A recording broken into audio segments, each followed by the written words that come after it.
Salut tout le monde, salut la compagnie. Ça va mon fils? Ça va et toi? Elena, ça y est, officiel avec nous? Oui. Officiel toutes nos vidéos. Officiel. Mais après on pourra même faire des trucs où on tourne. Peut-être je fais une seule vidéo avec Shai, ensuite une seule vidéo avec Elena.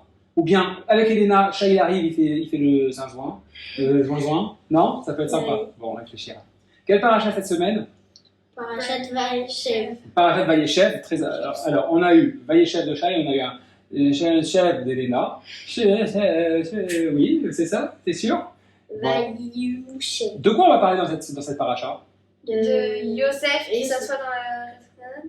Alors, c'est pas Yosef, c'est Yaakov. Yaakov qui s'installe, Vaïchev, Yaakov, j'ai oublié la suite du pasouk, mais Truc magave. ouais, qui s'installe dans la terre de son père, là aussi où avait résidé son père, la terre Canaan. Donc Canaan, Mais t'es sûr que de la nous, Israël c'est pas aujourd'hui. Jacob là? Parce que t'as dit Vaïchev Jacob et nous, on s'assoit là. Ah ouais, ça peut être ça. Mais Vaïchev, c'est pas ça vient du même mot, t'as raison, mais c'est pas s'asseoir, c'est s'installer. Ça veut dire s'installer, quand on s'installe, bah oui, quand on s'assoit à l'aise, on est bien, on est confortable, c'est pas qu'on reste debout. Par exemple, quand tu fais un coping et tu appelles tes copains et te disent est-ce que tu t'es bien installé? Installé, exactement, c'est est-ce que tu es bien, tu as tout ce qu'il te faut autour de toi, etc. Et en général, quand on s'installe, aussi on commence, quand on s'installe vraiment, c'est-à-dire quand on achète une maison, c'est notre maison, on commence à la arranger comme on veut, etc. etc. Donc c'est ce qui se passe. Yaakov, il s'installe en terre de Canaan, et il commence à prendre ses aises, ça veut dire il commence à imaginer qu'est-ce qu'il veut de sa vie avec ses enfants, est-ce qu'il veut construire une deuxième maison, une yeshiva, etc. etc. On sait que Yaakov, c'était un homme de yeshivot, c'est-à-dire qu'il étudiait beaucoup, Beaucoup. d'accord, et il le faisait aussi avec Son papa. son papa évidemment, mais aussi Yosef. avec Yosef, son fils. On va nous raconter tout de suite, justement à ce sujet, la relation de Yosef avec son papa Yaakov, mais aussi avec ses frères, et l'histoire qui va se passer. Vous vous rappelez, Yosef, il va raconter les rêves. Ouais, vas-y, dis-nous. T'as fini? Ouais, vas-y. Ok. Faut que je oublie. T'as encore oublié. Ok, comme la semaine dernière dans le bonus. C'est bon. Bon, et il va raconter les rêves, et qu'est-ce qui va se passer? Les frères de Yosef, ils vont le jalouser, ils vont pas supporter. Maintenant, il faut savoir que Yosef, c'est le préféré de son père. Bien sûr, quand on dit préféré... à dire. Ouais, j'ai un peu galéré. Quand on dit préféré, c'est toute proportion gardée. Ça veut dire, ok, en fait, Yaakov, il a eu un enfant quand il était un peu vieux, il en a eu deux, Yosef et Binyamin. Yosef, c'était celui avec lequel il étudiait depuis longtemps, et c'était un de ses préférés, c'est vrai, il faut le dire. Et qu'est-ce qui se passe très rapidement? Yosef, lui, il va commencer à avoir des rêves. Et, oui, avant la vidéo, on avait coupé, mais en fait, comme maintenant, tu as parlé de la jalousie et tout, la voix cassée, tu avais parlé de la jalousie et ça m'avait rappelé Caïn et Evel. exactement. Et il était jaloux de son frère, donc il a pris une pierre. Alors, 2 secondes, parce que dans cette vidéo-là, on n'a pas encore parlé de la jalousie, mais effectivement, on va rebondir tout de suite. Qu'est-ce qui se passe? Yosef, il raconte les rêves à ses frères. Et après, Un des rêves, par exemple, c'était les épis de blé, où il y en a un qui est debout, et après il y a aussi la lune et les étoiles, Ouais. le soleil, etc. Oui, À chaque fois, c'est le même modèle, c'est-à-dire que les étoiles se courbent devant la lune, alors que les épis de blé se courbent devant la grande épi, et il dit, la grande épi, c'est moi, et un jour, vous allez tous vous prosterner devant moi. C'était un crâneur. Alors, il se trouve que dans son attitude, on l'apprend de la Torah, la méthode est très importante. C'est-à-dire C'est-à-dire que Moi, j'ai cru que c'était un. la vidéo, elle va s'appeler, j'ai décidé maintenant, à la recherche de la vérité. Attends, je sais que tu vas me dire que tu n'aimes pas ce titre parce que tu me l'as dit dans le montage de tout à l'heure. Et je vais t'expliquer quelque chose. Je change un peu le titre de la vidéo par rapport à ce qu'on avait dit tout à l'heure. Vous ne l'avez pas vu. Détente. Donc, la recherche de la vérité, c'est une chose, mais la manière dont on dit la vérité, c'en est une autre. Merci Léna. Par rapport à tout à l'heure, tu as dit quelque chose maintenant qui m'a fait réfléchir. C'était un crâneur. C'est marqué dans le Chumash que Yosef, il se faisait beau gosse. Il se coiffait, il s'arrangeait, il portait bien ses vêtements. En plus, son père, il lui avait fait une tunique que pour lui. Oui. Il aimait bien plaire aux filles. Il faut le savoir, il aimait bien. Et quand il va être en Égypte, eh ben, il va avoir des problèmes à cause de ça. Parce qu'il a voulu justement un peu mal se comporter, ou du moins à un moment donné de sa vie, Et c'est bien de mal se comporter quand on est dans la remise en question, parce que c'est comme ça qu'on se rend compte la différence entre le bien et le mal. Je finis ma phrase. Entre le bien et le mal, c'est aussi quand on fait des choses qui ne sont pas forcément bien et qu'on est honnête avec soi-même. C'est aussi ça la recherche de la vérité. Alors on va pouvoir se remettre en question et aller dans le bon chemin. Qu'est-ce que tu voulais dire? Je comprends pas. Tu me dis, t'as dit à un moment, c'est bien de se comporter mal. Ouais. C'est-à-dire quoi? Moi, quand je me comporte mal, on me dit, c'est pas bien. D'abord, tu es un enfant. Et puis tes parents, ils sont là pour justement te dire, regarde, nous, on a été aussi des enfants. On a aussi eu des parents. On nous a appris la distinction entre le bien et le mal. Et donc, attention à ce que ça veut dire. Et comporte-toi bien. D'accord? Comporte-toi bien. Donc, c'est normal. Mais pourquoi je dis c'est bien aussi parfois de se comporter mal? D'abord, ça dépend. Si tu veux tuer quelqu'un, tu ne vas pas le faire. Il y a des limites au mal. Mais par exemple, tu décides, je ne sais pas, moi je vais dire n'importe quoi, tu décides de mettre le fauteuil qui est là et le deuxième fauteuil tous dessus. Bon, c'est pas une bonne chose, ils vont s'abîmer, c'est du cuir, etc. Sinon, Mais si parfois, si on n'essaye pas, on ne peut pas savoir c'est quoi la bonne chose, le bon chemin. Quand on a eu une bonne éducation, quand on est un bon enfant comme toi, qui se pose les bonnes questions, qui se remet en question, et qui réfléchit avec sa tête, comme ce matin tu nous as fait la tfila quand je me suis réveillé avec ta voix de la tfila, c'était magnifique, et bien à ce moment-là, on peut imaginer que c'est en tombant un petit peu qu'on va pouvoir rebondir et mieux apprendre. Celui qui ne fait pas d'erreur, le seul qui ne fait pas d'erreur dans sa vie, le seul c'est qui? Hachem. Non, la seule type de personnes qui ne font pas d'erreur, c'est qui? Les rabbis. Non, Non, les malachim. c'est pas des personnes, Ça n'existe pas. c'est pas des personnes. Ça existe les malachim, c'est pas des personnes. Ce sont ceux qui font rien. Même Moshe Rabbeinu, il a fait des petites erreurs. Ouais, il a tapé sur le caillou. Par exemple, il a tapé le rocher. À la place de lui parler. Bien sûr. Même Moshe Rabbeinu qui arrive à un niveau incroyable. Celui qui ne fait pas d'erreur, c'est celui qui fait rien. Donc c'est ça que je voulais dire Oui, par... si tu t'assois ici, tu fais un. Et ben voilà. Peut-être que ce que Tu tu vas fais... rien faire, donc Ouais, mais aucune peut-être erreur. ce que tu fais de mal, c'est de ne rien faire, justement. La situation d'aujourd'hui, c'est quoi?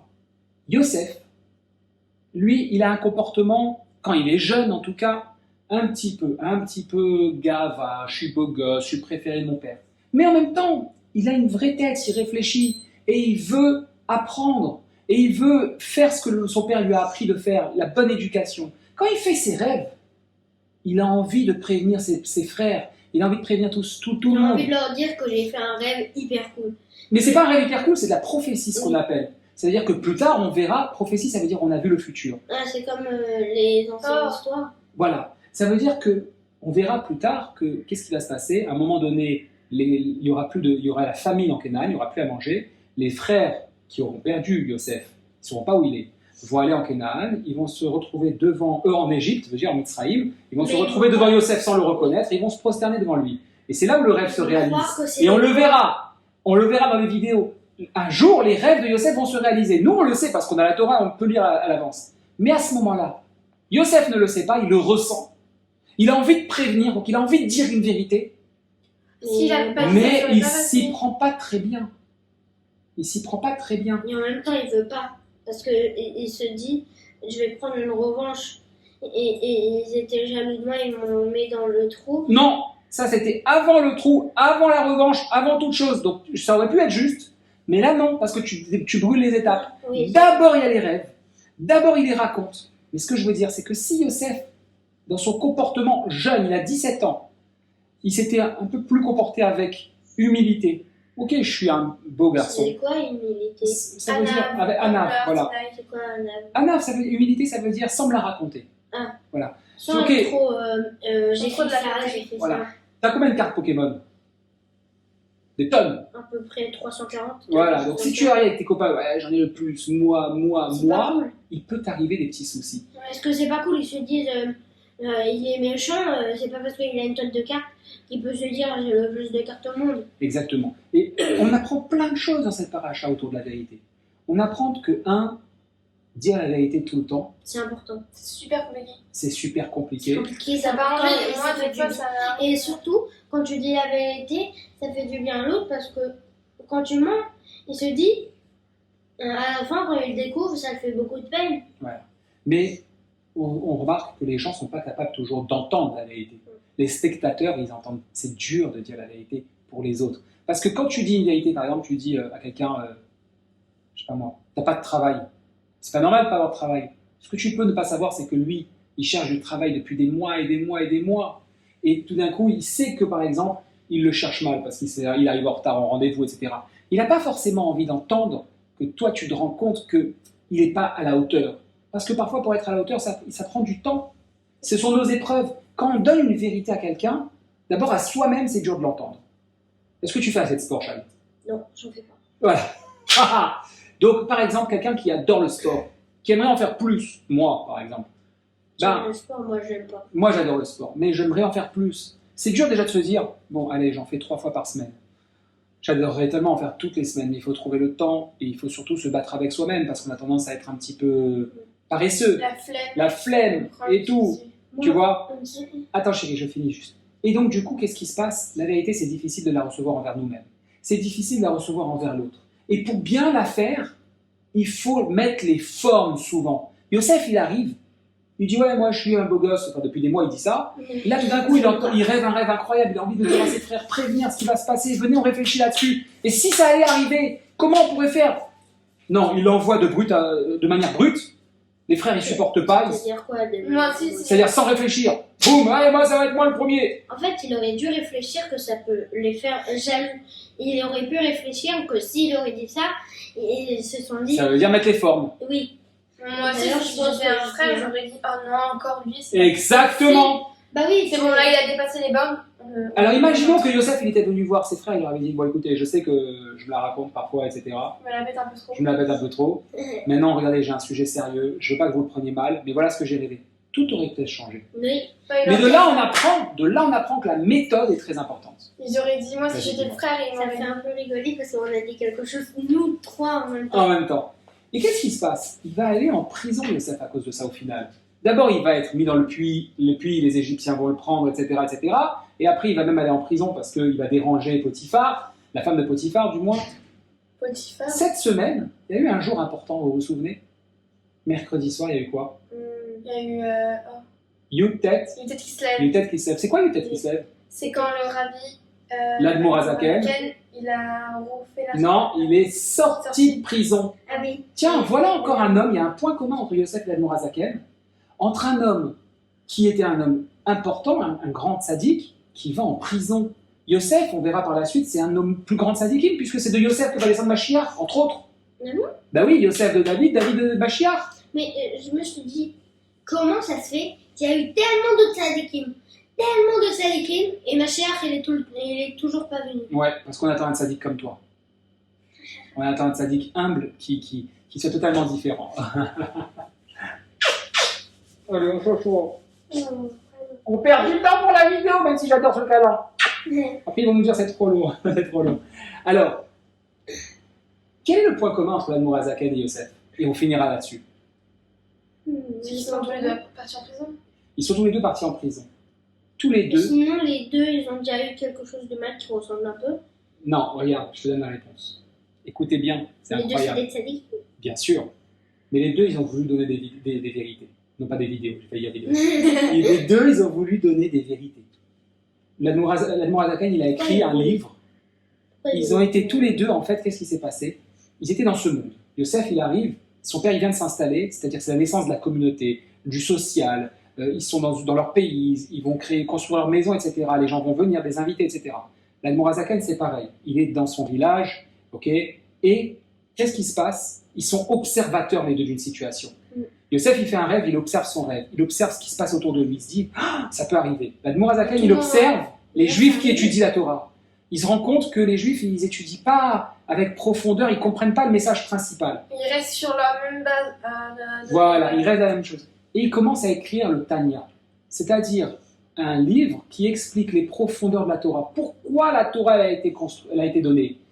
À l'époque de Yosef, ils sont avant la Torah. Ils font déjà tout ça. À l'époque de l'Admorazaken, on est après la Torah. On est censé faire comme faisaient Abraham, Yitzhak et Yaakov. Et les Juifs l'ont oublié. Et il commence à rédiger et à donner une vérité. Et quand il offre ce cadeau, les opposants, les Mitnagdim, ils ne supportent pas. Ils disent, oh là là, qu'est-ce qu'il est en train de faire? On ne fait pas comme ça, on ne donne pas cette vérité comme ça. Ils savent très bien que c'est très bien. Mais ils disent, les Juifs classiques, le peuple classique ne mérite pas tout ça. Ils ne sont pas prêts à recevoir. Et à cause de cette vérité, ils vont monter une histoire et l'envoyer en prison, en mentant, en disant que l'Admorazaken, il était contre le tsar, etc. Oui, Charles. J'ai une hyper question. Ouais. Bon, t'es censé être en train de conclure là. Oui. Alors vite ta question. Mais comment tout Israël, comment les gens dans la rue qui sont des Yehudim savent comment la Torah est arrivée? Comment? Parce que je me rappelle plus qui a reçu la Torah déjà. Moshe. Ah, avec comment Moshe. Ils savent. Parce que Moshe, un jour, un moment. Mais tu sais très bien, chérie, comment? Il est parti dans le ciel. Mais tu sais très bien, on l'a étudié ensemble. Moshe, Kibel, Torah, Sinai, Sarah, et il a enseigné Yoshua, Oskenim, Leneviim, Leanche, Knesset, Agdola. D'accord, il a transmis, c'est la transmission. Et qu'est-ce que je suis en train de faire? Je suis en train de te la transmettre, je suis en train de vous la transmettre à tous les deux. Et donc ça continue. Mon papa. Et mon papa le Et voilà. Donc tu as la réponse. Conclusion. Lorsque vous êtes face à une vérité, d'abord, une chose, recherchez toujours la vérité. Même si ça blesse. Même si ça blesse, même si ça vous fait mal. Apprenez à vous écouter, car en apprenant à vous écouter, vous apprendrez à écouter l'autre. C'est l'autre qui est important. Vous en premier, puis l'autre en deuxième. Vous, c'est très important en premier, parce que si vous n'arrivez pas à vous écouter, comment vous pouvez pouvoir parler à l'autre? Mais sans l'autre, on n'existe pas. Ve'afta l'eracha kamocha. Tout de suite, on veut le faire. C'est klal gadol batora, c'est le plus important. Un des points les plus importants.